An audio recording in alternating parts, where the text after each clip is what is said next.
With everything that just happened last week, I think it's pretty clear why America is currently fracturing to a point of no return. So, Charlie Kirk was assassinated last Wednesday while on his college debate tour. Now, Charlie was a guy who, by all standards, was a moderate Republican. He wasn't some far right extremist that the left has made him out to be. He even wasn't leading some far right movement at all. He was simply doing what he always loved to do. Basically engaging students, encouraging open debate, and trying to get people to be a little bit more open-minded. And honestly, I don't see anything wrong with that. I do the same thing myself when I talk to people with differing views. And that's the whole point of debating. It's how you learn new things. But here's the thing. Charlie was assassinated while doing that. And that should make everyone stop for a second to think real hard here. His death, as tragic as it is, has done something the left probably didn't see coming. It basically has united the right in a way I personally haven't seen before. You have people on the right now that are basically calling out those on the left who basically are openly celebrating his death, reporting them to their schools, to their employers, and pushing back in ways that honestly feels like a justified payback for all the years of cancel culture basically being implemented on those on the right, which they had to deal with. Because for the past decade or so, the left has been using cancel culture to basically silence the right, which no one is denying at all at this point. And now, well, now it's biting them in the rear. And it's a reminder to the left that they have actually crossed a line they should not have crossed. The videos I've seen mocking Charlie Kirk and his family were just utterly disgusting. This isn't helpful for any political dialogue. In fact, it's absolutely destructive. And I'll say this again. We're past the point of a cold war between the left and the right. Now, I don't think it will become a hot war, but the division's deeper than ever before. From what I see, the right is done talking to the left. Maybe I'm wrong.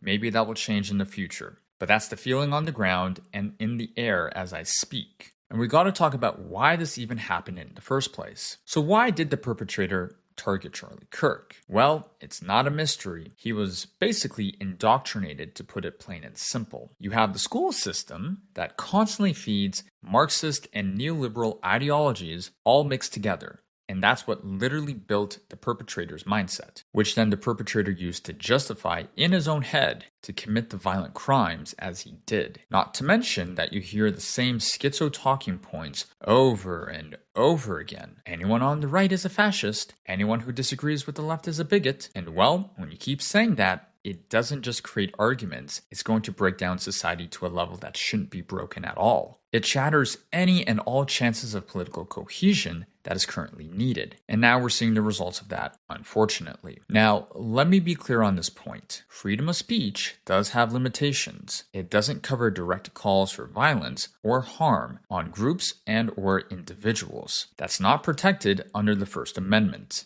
And that's not something anyone should tolerate, whether you're on the left or the right. I want to make that very clear for you all. I honestly hope that the current administration starts tracking those who have been actively calling for violence, because this cannot continue to go on. It's got to stop. Even Trump, with his own luck last year, avoiding the assassination attempt on his life, should be more direct on this too. He should be telling people flat out, calm down, respect the right for free speech, respect the right to debate, especially on college campuses. But now you have to ask yourselves, are people even going to want to hold public debates anymore? Probably not, because if speaking your mind means risking your life, that's not free speech anymore.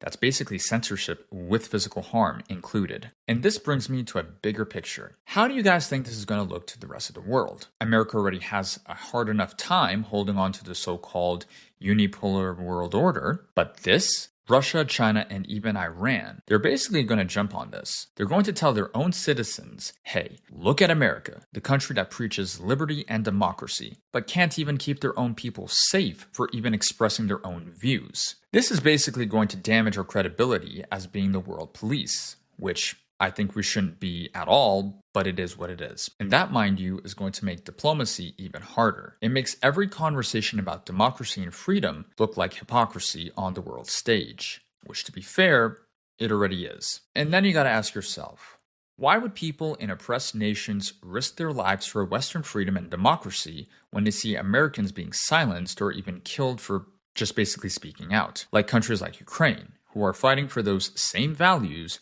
and rights that we promised to them? That's the question nobody in power seems to want to answer. But isn't that interesting? And before I wrap this all up, I want to bring in something that actually ties into this all as well. Last week, we also saw footage from back in August of the Ukrainian woman named Irina, who was sadly taken from us on public transport, a bus, maybe a tram. Please, someone in the comments, can you please clarify that below? I'd greatly appreciate it. Now, she shouldn't have been murdered, but unfortunately it happened. And it reminds me and many others of how broken not just America's political system is, but how broken our judicial system and our institutions have become across the board. Innocent people are dying. Rights are being stripped away, and our freedoms are being chipped away as well. So at the end of this, my view here is very simple. Our culture, our freedoms are in need of protection, not censorship. Hate speech laws, like what Pam Bondi recently called for,